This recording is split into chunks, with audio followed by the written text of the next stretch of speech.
The only effective way to reduce traffic is by providing viable alternatives to driving. However, eventually you get to a point where no matter how walkable, bikeable, and transit-oriented a city is, it still has its fair share of congestion issues. It's almost as though you need something else to nudge drivers out of their cars and into those viable alternatives. If there is a way to further discourage driving while also providing a revenue stream that could be used for transit improvements both large and small, then it sounds like a slam dunk policy. That's exactly what New York City did with congestion pricing. I wanted to make this video because I recently had the opportunity to visit the city. Here's your obligatory establishing shot of Times Square, the most overrated part of the city. Before talking about the policy itself, it is important to outline what makes New York City the only city in the United States that could pursue congestion pricing. Transit in North America gets a bad rap, rightfully so, but people in New York City have more and better alternatives to driving than basically anywhere in the United States. The subway is incredible. There are a bunch of lines running through Manhattan and extending to the other boroughs, making it trivially easy to get from one neighborhood to the other. There's always a subway station every couple of blocks, so it's incredibly convenient to just take the subway anywhere. I mainly rode the subway while in New York City because stations are everywhere and the trains can take you anywhere. On top of having a great subway system, there are numerous bus routes running along the surface, and the commuter rail lines add even more connectivity between New York City's outer boroughs and its neighboring state, New Jersey. When looking at ridership data for all these modes, New York City's transit services generate far more ridership than any other service in the country. New York City is a walkable, transit-oriented city. It's one of those astonishingly few places in the United States that hasn't been ruined by highways, parking lots, and suburban sprawl. And this is evidenced by people's commuting habits within the metropolitan area. In 2019, Bloomberg provided some statistics for how people get around the United States. In the New York metro area, just about half of people drive alone to work, with 30% of people taking transit, which is a lot less driving and more transit use than any of the other counties that were observed in this study. Thanks to the density and transit coverage, there's not much reason to own a car in New York City. Around 3/4 of households in Manhattan are car-free, along with half of households in the Bronx and in Brooklyn. Most car ownership comes from households in Queens and in Staten Island. But generally, if someone drives into Manhattan, they're doing so by choice. However, despite the quality alternatives to driving, the city has an infamous reputation for its traffic. Every day, nearly 1 million people in vehicles enter Manhattan's central business district, and they move at a sluggish crawl. Average speeds in Midtown Manhattan and the central business district range from 5 to 10 miles per hour. And at that point, it doesn't seem any different than walking or riding a bike.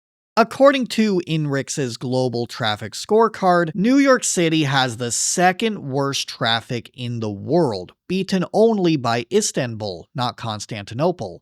And drivers lost 102 hours to traffic. These delays cost the city $9.5 billion per year, which averages to around $2,000 per driver.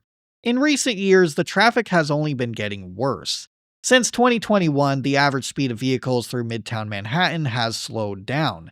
This is bad for buses that share traffic, and it's even worse for emergency vehicles that may get stuck in that traffic. From 2019 to 2022, New York City saw the highest increase in vehicle miles traveled compared to 25 other cities. And it also had a bigger jump in congestion than more car-centric cities such as Dallas and insert pretty much any Florida city here. The funny thing is, though, these drivers do not represent most people getting around New York City. According to the Metropolitan Transit Authority, or MTA, 9 in 10 commuters take transit. So the traffic generated by people driving is a tiny fraction of overall commuters.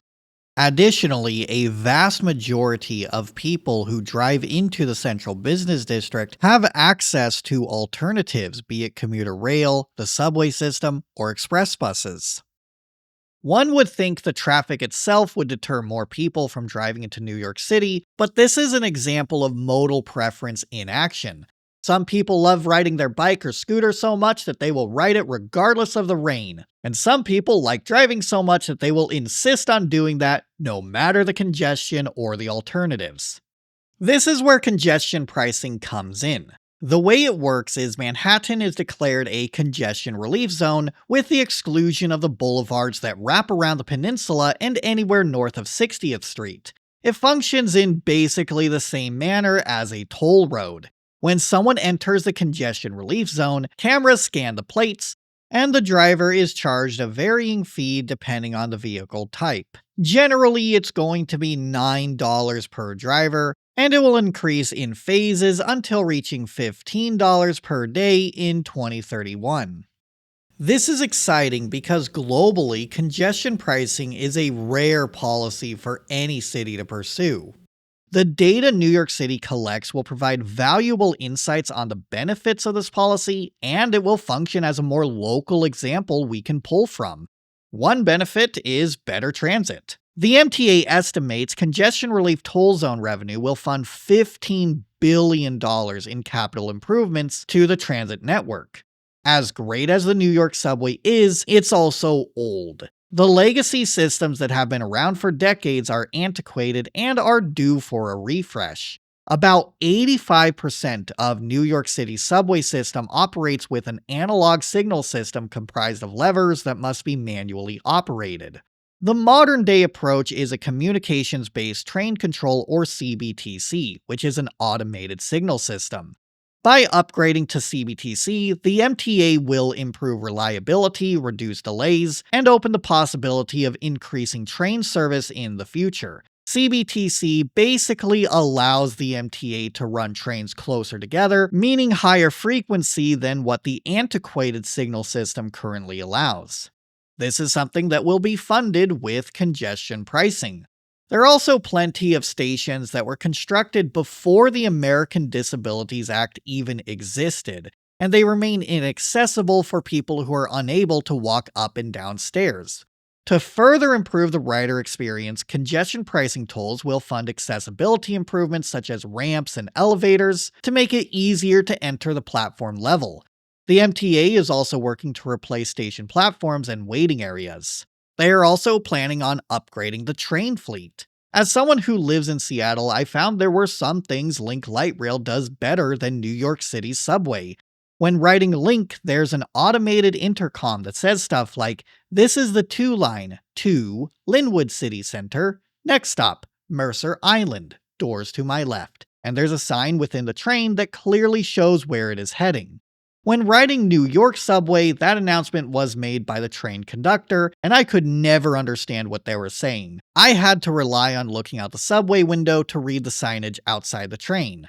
Congestion pricing will fund new R211 railcars, which feature digital signs that highlight the next stop and an automated voiceover.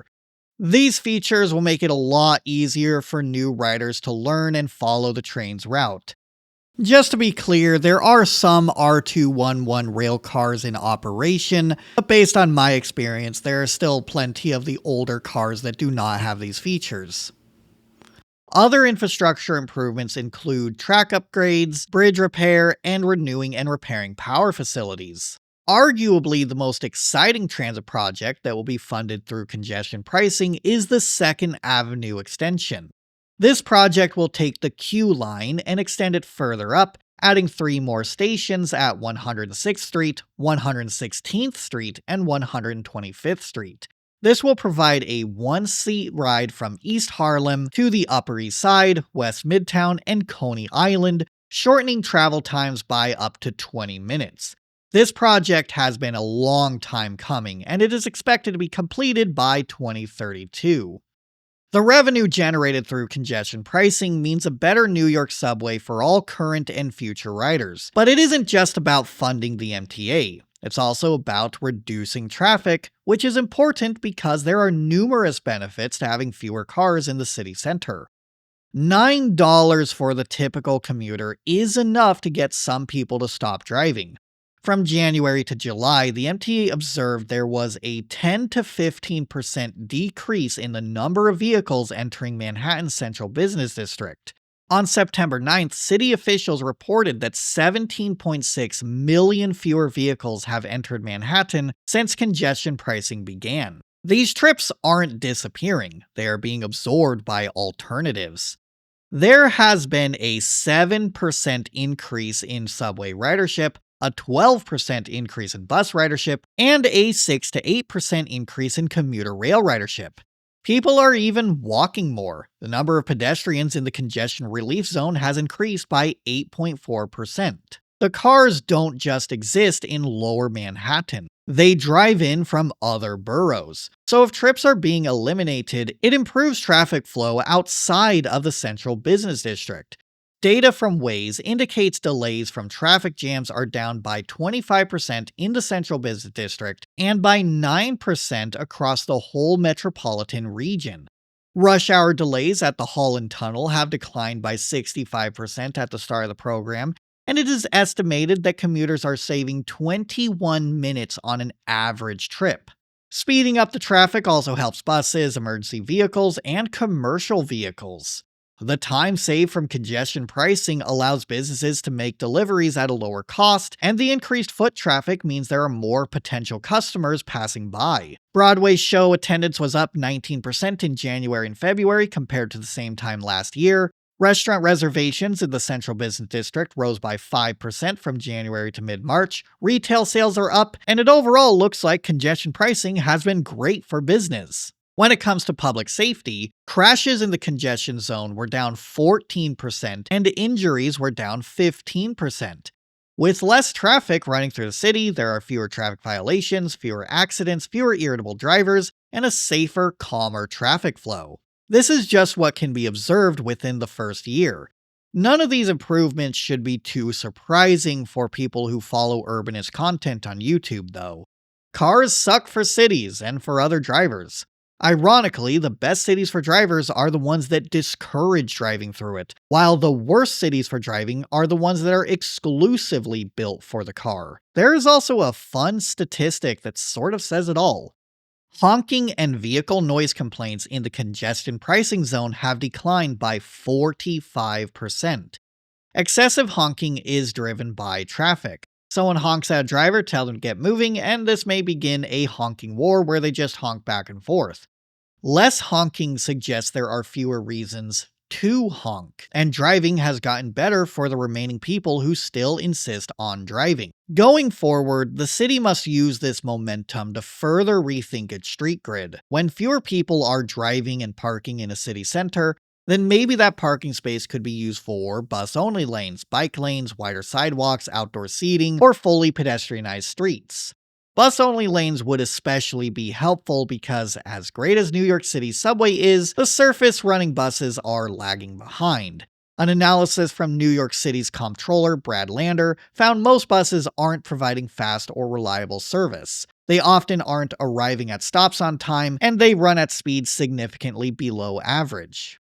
Luckily, this is something that is partially helped by congestion pricing. When grading reliability scores for buses operating in Manhattan's central business district, they improved by 9.2% compared to the 5 months preceding implementation. This can be taken even further by expanding the congestion pricing zone, which is part of the reason I feel it should cover the entirety of Manhattan. This would allow the rest of the borough to reap the same benefits as the central business district, and with a larger area of coverage, it may increase how much funding is generated through the policy. That extra funding can then go to other ambitious projects like the 2nd Avenue extension. As I mentioned earlier, most households in New York City with a car reside in Queens and in Staten Island. This data suggests there is a substantial transit gap within these boroughs. Filling these underserved areas with bus rapid transit and subway extensions would help these communities be less reliant on their cars. One such project is the Interborough Express, which will wrap around Queens and Brooklyn, allowing for easier access to the many subway stations along the route. Although it would be nice if it went further north to connect with the Bronx. Perhaps congestion pricing could provide more leverage to pursue more ambitious transit projects that further improve connectivity between neighborhoods. Congestion pricing marks the beginning of a lot of major improvements for New York City. Unfortunately, there's just one lingering question. How long will it be allowed to continue? Since the policy began, it has been under attack by the Trump administration. Trump took office in January of this year. I know, it feels like it's been a lot longer than that. In February, he attempted to withdraw federal approval. In a 3-page letter, Transportation Secretary Sean Duffy threatened to withhold environmental approvals or project funding if the state did not end congestion pricing by May 28th. In a surprising turn of events, the New York State Governor, Kathy Hochul, put her foot down and kept congestion pricing going. Another day, another threatening letter from the Department of Transportation regarding our congestion pricing program. Well, let me repeat this for those who didn't hear me the first 10 or 11 times. Congestion pricing is legal, it's working, business is up, traffic is down, and the cameras are staying on. It's quite a turnaround from that one New York State governor who paused congestion pricing months before the 2024 election. Forget who did that, though. Shortly after approval was rescinded, New York City, the New York State, and the MTA successfully sued the U.S. Department of Transportation. On May 27th, it was reported that U.S. District Judge Louis Lyman issued an order that barred the U.S. Department of Transportation from withholding federal funding. I visited New York City in early September, and the cameras were still on. It doesn't look like they are going to be turned off anytime soon. These attacks are purely ideological. Them trying to cancel congestion pricing is another example of how Democrats in power doesn't guarantee your cities will improve, but Republicans in power guarantees they will worsen. Not only does a city need to have a robust transit system to ensure congestion pricing is a means of nudging drivers into alternatives and not a unilateral tax on all drivers, but it also needs strong leadership who isn't going to kowtow to an anti-urbanist, anti-transit party. I want to round off this video with the upcoming race for New York City mayor. The most popular candidate and winner of the primary is Zoran Mamdani. New York City has a golden opportunity to elect a good mayor. Alternatively, it could be Andrew Cuomo. Part of the reason congestion pricing has lasted this long is because Kathy Hochul was willing to stand up to Trump. This is the bare minimum that any Democrat should do. We are in the midst of a deeply disturbing time in American politics. Any Democrat who wants to work across the aisle or ally themselves with the Republicans should be immediately seen as a red flag. And there are plenty of reasons to believe Cuomo would cooperate with Trump. For one thing, Trump himself said the two of them get along. Do you think you can have a good relationship with the mayor, Andrew Cuomo? Well, I've always gotten along with him. We had our ins and outs a little bit. We did a great job for him. Remember, we built the convention center rooms for him. We didn't use them, unfortunately. And we sent the Mercy ship, we sent the really magnificent hospital ship, and they didn't use it. But we always had a pretty good relationship. During an event at Jimmy Finkelstein's home in Southampton, a wealthy Long Island enclave, Cuomo was asked if he or his team was in conversation with the White House about how Trump might influence the race. His response was as follows: "Let's put it this way. I knew the president very well. I believe there's a big piece of him that actually wants redemption in New York. He feels that he was rejected by New York. We voted for Hillary Clinton. Bill de Blasio took his name off things, so I believe there will be opportunities to actually cooperate with him. I also believe that he's not going to want to fight with me in New York if he can avoid it." It becomes increasingly more apparent that Cuomo is Trump's choice for New York City mayor, while Mamdani represents the anti-Trump candidate. Don't just take my words on it. This is what Mamdani had to say during an interview with Chris Hayes at MSNBC. How are you thinking about preparing for the job itself in terms of having this threat looming over? You have to prepare for the inevitability of Donald Trump to continue being Donald Trump. We cannot, as you've said, rely on any notion of the law or what is appropriate for how he will determine his course of actions. And I look at California as an example, such that we are ready here in New York City on January 1st with a plan of partnership across city and state government to be ready, whether it's for the deployment of the National Guard or it's for his attempt to pass legislation like the one he just did, which will take an axe to so much of what keeps so many New Yorkers afloat. And I think we've seen what New York City can gain if we have a mayor who is willing to collaborate with Donald Trump, which is not that much at all. We've had money directly taken out of bank accounts. We've had a 6-year-old public school student from Jackson Heights being deported. This is what we have when you want to work with Donald Trump. We've seen what it looks like to manage Donald Trump, which is what we see in Andrew Cuomo. We need someone who's actually willing to fight Donald Trump. And we've seen examples of that right here in New York with Kathy Hochul. We've seen examples of that in California. It's time to have that in City Hall. Between Cuomo's eagerness to cooperate with Trump and Trump wanting to do away with congestion pricing, this policy may not have a future if Cuomo is elected. He has dissented against congestion pricing in the right-wing news site New York Post by making an appeal to people's concerns with the homeless, mentally ill, and crime. Back in December 2024, New York Post also reported that Cuomo opposes the current $9 congestion fee charge, thinking it would do more harm than good. Despite the overwhelming benefits, he is against the policy. Perhaps Trump knows there is a path to getting rid of congestion pricing if Cuomo wins the election. It is important to talk about these events because urbanism is inherently political. An election is not something that can be separated from policy. I understand advocacy work is difficult and sometimes unfulfilling, but voting is the least someone can do to sway the policy decisions within their city. Congestion pricing is just the start, and what happens from here falls on the outcome of the mayoral election. When people like Mamdani are in positions of power, it becomes easier to advocate for change, knowing your voices will not fall on deaf ears. A populist mayor like Mamdani could spearhead plenty of meaningful changes to make New York City a better place to live. His website proposes increased zoning capacity, supporting climate sustainability, eliminating parking minimums, improving transit, implementing free fare buses, and expanding rent stabilization. Congestion pricing is just the start, and where New York City goes from here falls on the outcome of the mayoral election.